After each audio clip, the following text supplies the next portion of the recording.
Hello, it's vlog time again. It's been a few weeks, as usual, 3 weeks to the day. And in that time, I've had holidays. Not stay away holidays, a couple of day trips. More on that shortly. Now, the background, as you can see, is from the holidays. I managed to get some drone footage from Weston-super-Mare. I did get some drone footage from Porthcawl too, but it was a bit windier there. We shall see that one next vlog. Yeah. So the weather for my my summer leave was really good timing. Started off with the hottest temperatures we've ever seen in this country on record. Now, coughs get left in. So, we don't really have any bad news this month. Probably because I haven't been at work, but that's not the point. No, it's been all good. It's been all good. So, anyway, as I say, weather good timing, and even when we were away, the weather was mostly good. So, in tech news, they've announced, NIST have announced, they've ratified and certified, I should say, some post-quantum crypto. So that should ease off the people who are panicking that quantum computers are going to destroy our online transactions. It was never going to anyway. It was never going to anyway. We're still decades off true quantum computers. So, yeah, that's a little way off. But no, you can rest assured that the technology is in place to cope when quantum computers do work. So, another good news. The Unithor joystick that I backed on Kickstarter has been funded, which should be a nice Christmas present to myself in December. Now this is a micro-switch joystick, high quality, with a DB9 connector, so I can connect it up to my Commodore 64 and Amiga. And remember, I've also already built an adapter, so I can use it on USB as well. So yeah, I get good use out of that. Thank you very much. Now I've also been trying out, I managed to get a cheapo S-Video to HDMI converter, upscaler, and for my Commodore 64. And the quality on that is, to me, astounding. It's not perfect, it is only cheap, but it does go to prove that it is worth getting something more expensive now. It'll be worth investing. Not yet, there's no rush. It's great, it's really working fine. But I've got that permanently connected up, so setting up my Commodore 64 is now a breeze. Still a bit awkward setting up the Amiga, a little bit more on that later. So, Mastertronic book, something else I backed on Kickstarter, came. How's that? It is a hefty tome, 1.2 kilos in weight. Worth every penny I paid for it. Who knows what that bang's going to sound like in post-production. Now, on to the holidays. We did have 3 days away. We started off going to Barry Island. Bus from home to the Queen Street station. Train from Queen Street to Barry Island. No problem at all.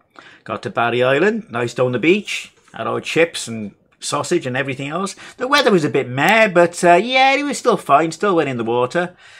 Been waiting for that for years. It was warm but cloudy and a little bit windy. Couldn't use the drone on there because it's too close to Cardiff Airport. I wasn't risking it. The arcades were okay, but the general rip-off of today's arcades anyway. Mostly ticket-based stuff. Now the fairground though. The fairground was... yeah, it just looks like they got tons of whatever they could find and shove it anywhere.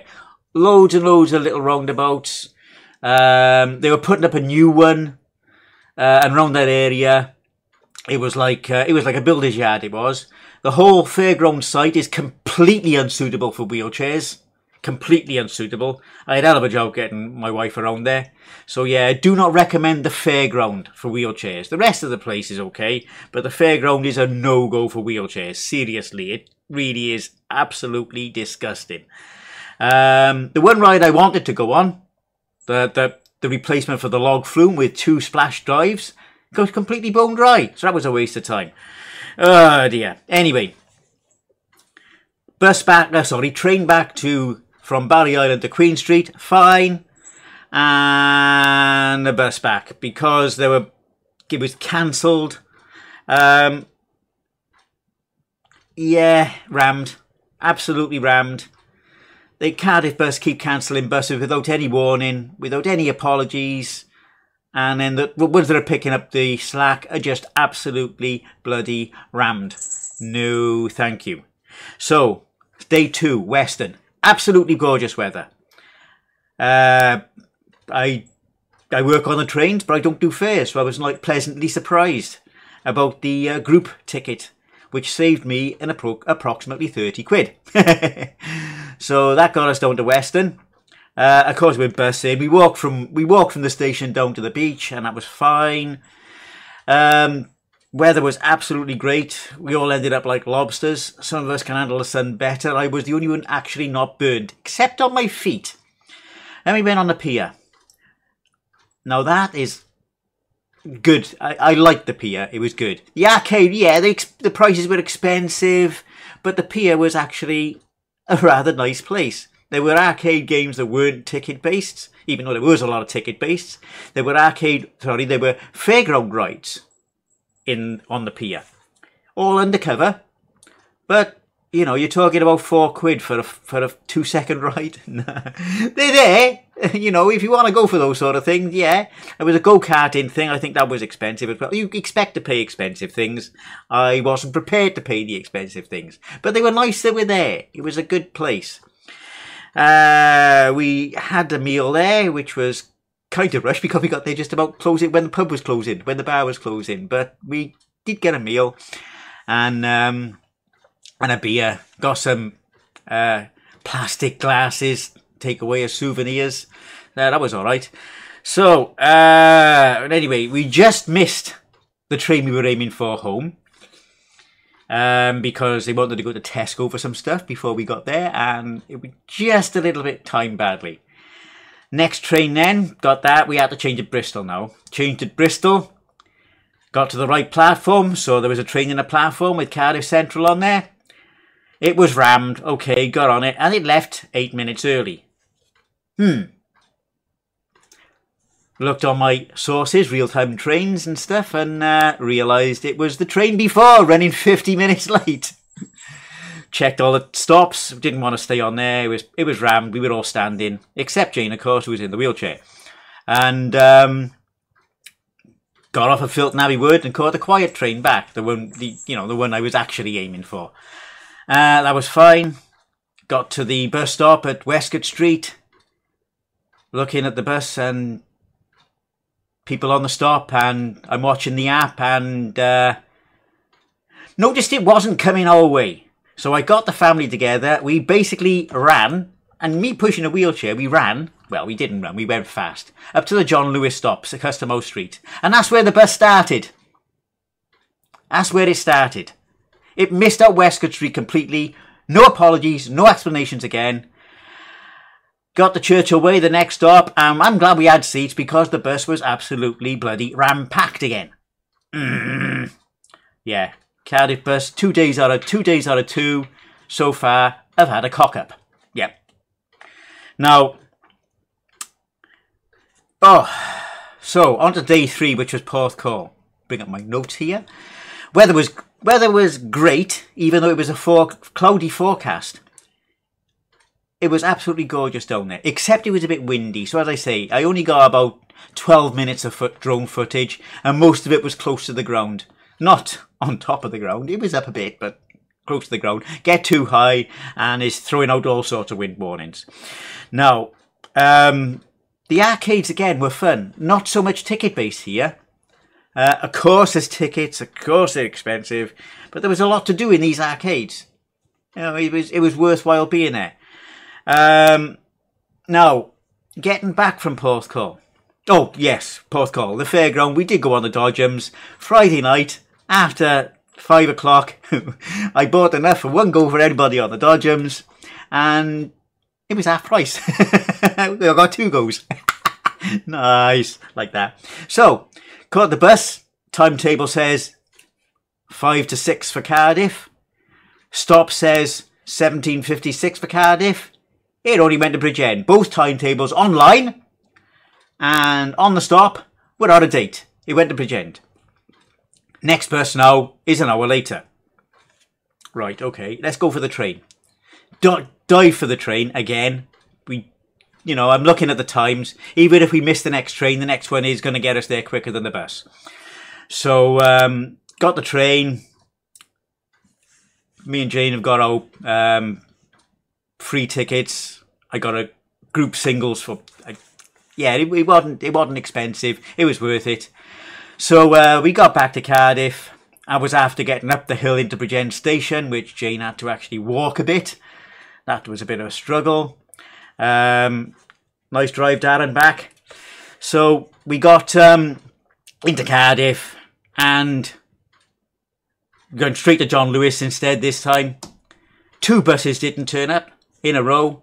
It looked like we were going to be there for over an hour from when we got there to catching a bus. One turned up about 40 minutes after we got there.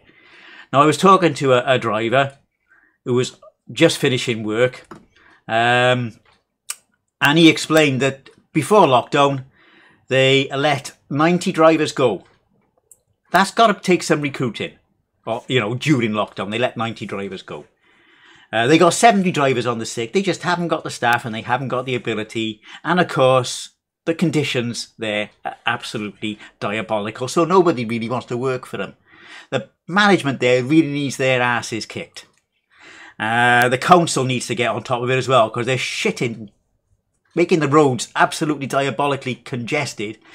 I got the cheek to introduce congestion charges, forcing everybody onto public transport, which is just not fit for purpose. It all needs to be sorted out. It probably won't be, but it really needs it, because Cardiff is screwed at the moment as far as transport is concerned. Anyway, but yeah, in summary, a good 3 days. I've had a good 3.5 weeks, because I extended it by applying for 4 days extra leave. Only worked one Sunday. God, it's not worth throwing that in. Slightly tarnished by shitty public transport. Cardiff bus, always on the way back. Now, we'll finish off. I did an Amiga stream, request stream. It was okay. Quite a few of the things didn't work. I mean, it is real hardware after all. Quick jump cut here. I did try 50 frames per second on the Amiga stream. That failed. It was as stuttery as hell. So I went back to 30 frames per second. All my future streams will be at 30 frames per second.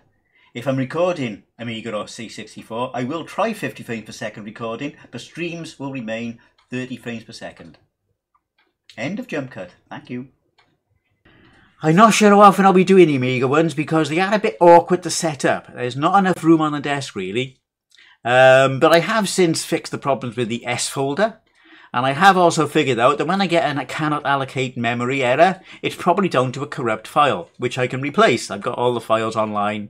I can download and replace them in a couple of minutes. So we might be doing the occasional Amiga stream, but not that regular. Next time I should be more prepared. But anyway, I think I've been rambling on long enough today. It's been a good one. It's been a good 3 weeks. The weather's been good. The weather's still good. We've even got a mini pool now in the garden. It's not tiny mini, but it's mini compared to what we had in the past. It's a compromise. It only cost 20 quid. So, yeah, it's still clear at the moment. 4 days later, I am using some expired chemicals. Well, expired. They're old. They seem to be working.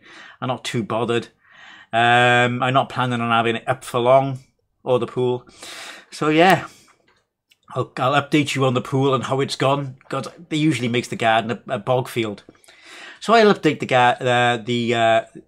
about the pool and the garden on the next one. So until the next one, in 3 weeks' time, thank you for watching, thank you for listening, and I'll see you then. Ta-ra now.